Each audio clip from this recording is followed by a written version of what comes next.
Hey, American contractors, viewers of the American Contractor Show. I'm here with John Dye at Win the Storm, and I have to tell you, anyone that is associated with American Contractor Show, you are a badass. Big shout out to American Contractor Show. If you don't know, you definitely need to check out the Storm Summit. They're doing it in excellence. Check them out. Hey, what's up? This is your friend, Francisco Serrano. If you haven't checked it out, American Contractor Show, YouTube channel, Facebook channel, Twitter, Instagram, all the platforms, you need to go them, like them, start learning about your craft. Hey, I'm Matt Danskin with Restoration Referral System. Check out the American Contractor Show. The truck that they've got is awesome. Everything else that they have going on.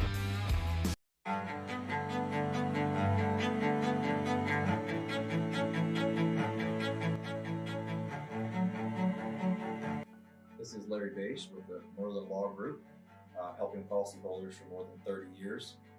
If you have a claim or your client has a claim that needs help, please feel free to call the Merlin Law Group because we are the true policyholder advocate.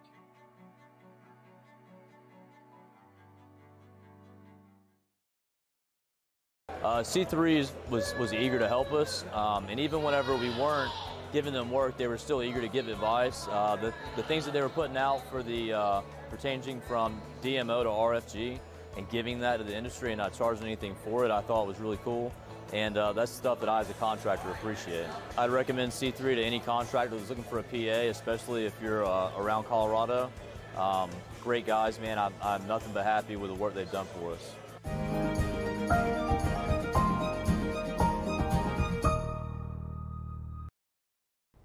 And happy Wednesday, everyone. My name is meteorologist Heather Kay, and it's time for our daily hail forecast. We got to thank our sponsors. We have the C3 Group, as well as Merlin Law Group and American Contractors. Thank you guys, as always, for sponsoring our videos. We greatly appreciate it. So we do have another chance to see some marginally severe wind today with that low pressure system that is in the Great Lakes region. It's basically taking its jolly old time to move out of there, so we'll talk about that. And then as we get into tomorrow, that chance for severe wind will move on into the northeast, and we'll check in on the tropics to see if anything is brewing out there. So we do have a few events coming up. We have been tailgating the last few weeks. Every home game at OU, we have a tailgate for Hail Trace. This Saturday, we are having one for the OU game versus West Virginia. The tailgate begins at 4. The game is at 6:30. We'll have free food and free beer. And if you haven't gone to any of these yet, they're a lot of fun, and you can't say no to free stuff.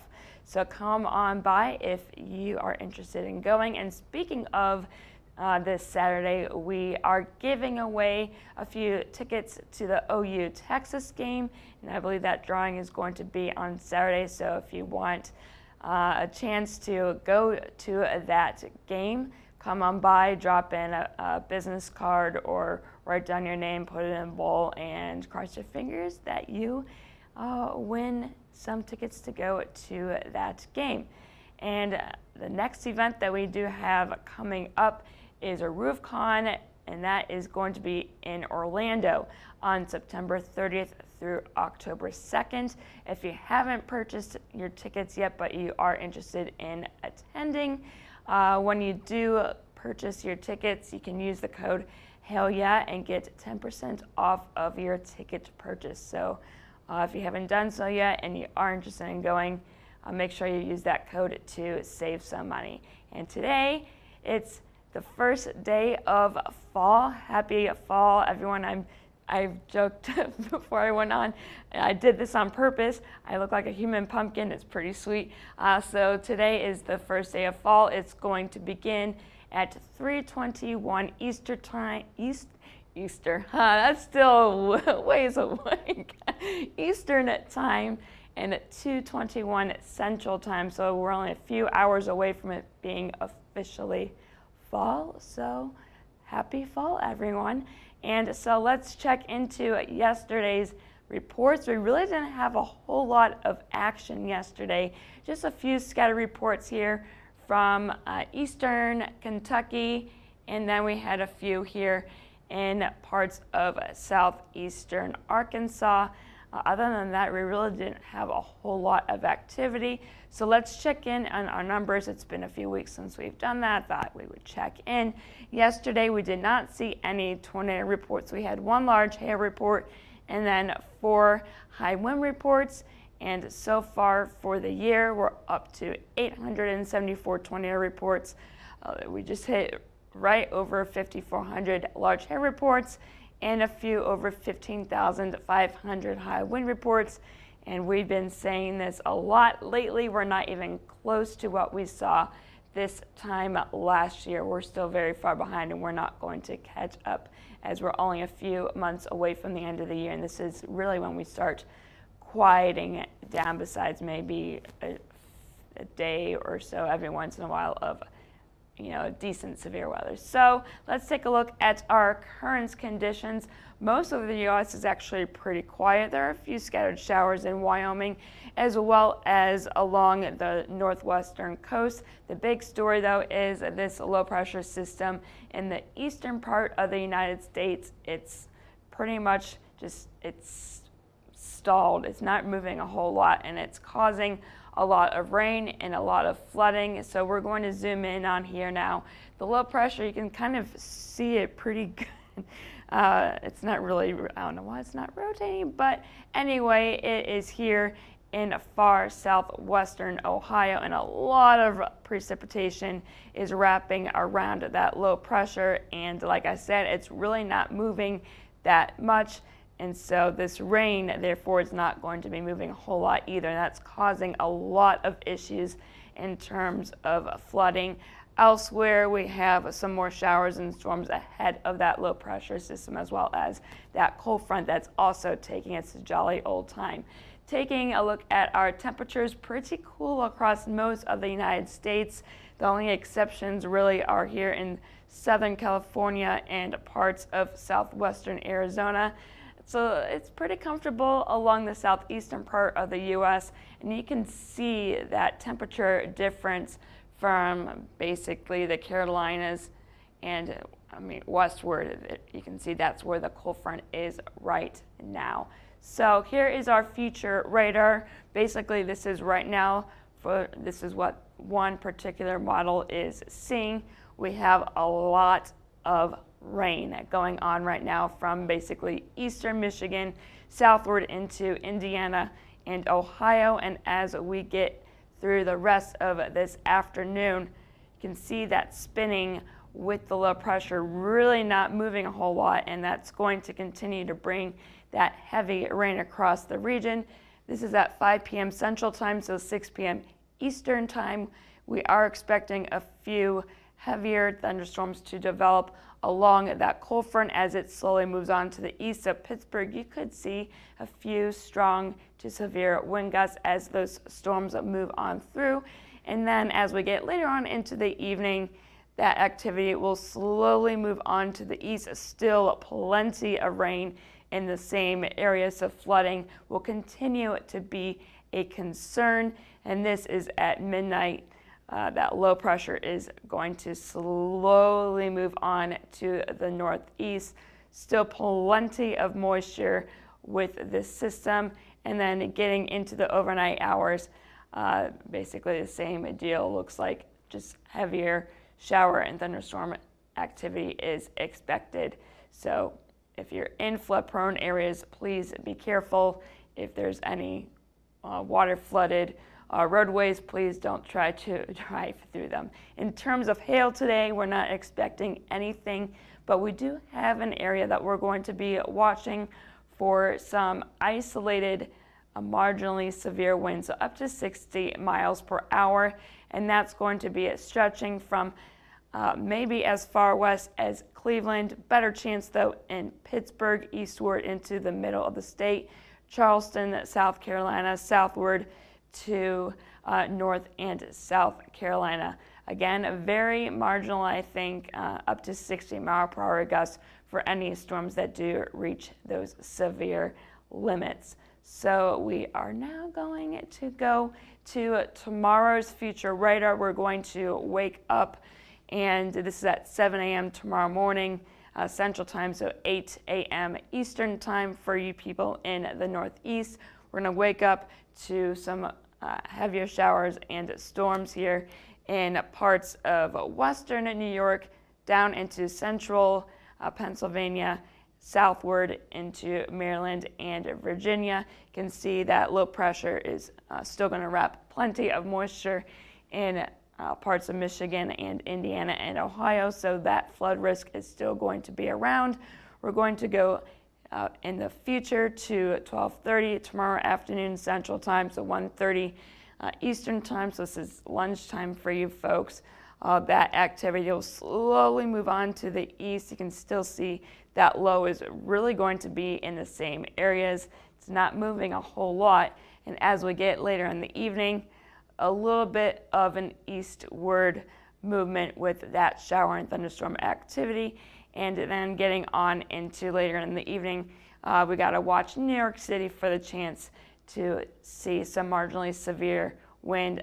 Again, tomorrow is going to be another chance for marginally severe wind. I don't think there's going to be any hail with this activity, but you never know, right? Mother Nature's always full of surprises. But then as we get into the overnight hours and into daybreak on Friday, we still are expecting a line of thunderstorms. I wouldn't be surprised if there is a marginally severe wind gust or two. Nothing too crazy. But yeah, not a whole lot of movement. So yeah, watch out for that flooding, you guys. And then as we get into tomorrow, like I said, not a whole lot is really expected with severe weather.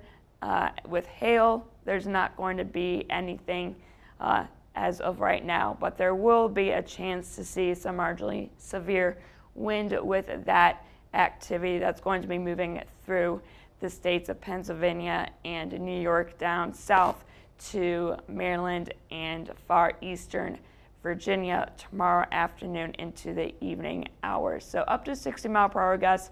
I think it's going to be very isolated, but any storms that do reach severe limits, you can get up to 60-mile-per-hour gusts with those. So I talked about all the rain that has been going on. This is the last 24 hours. With that low pressure, it's not moving, and with all that rain, it's really just building up and causing a lot of flooding. You can see these yellows and oranges here.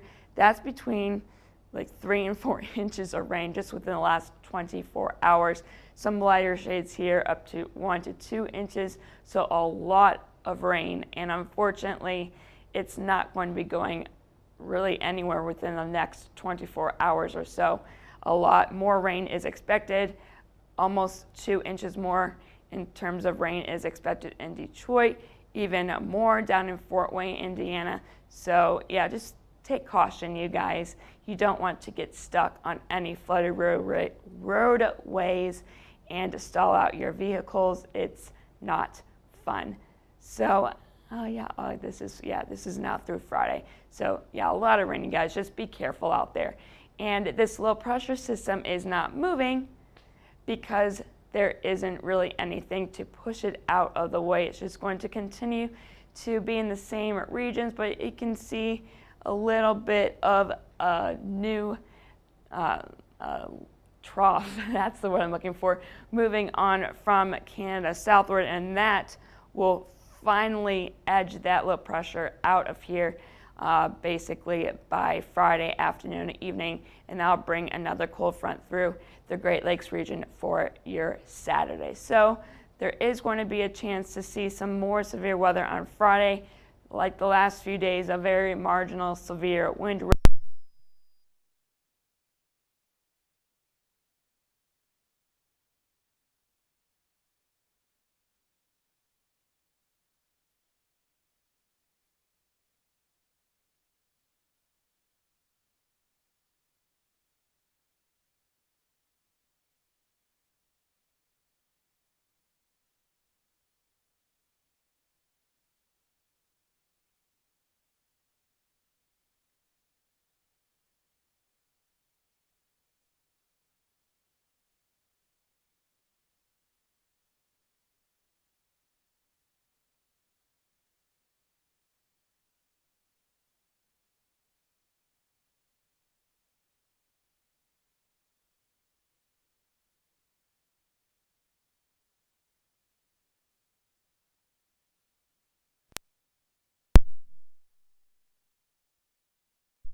Okay.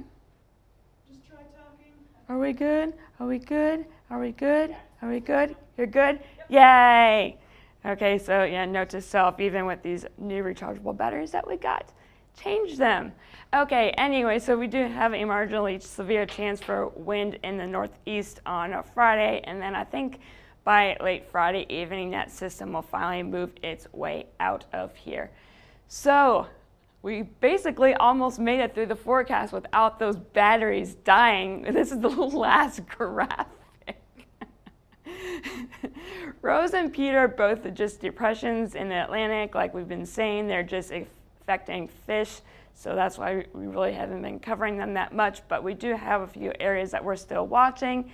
We have this one area, I think this is still remnants of Odette, it's been trying to possibly turn into something.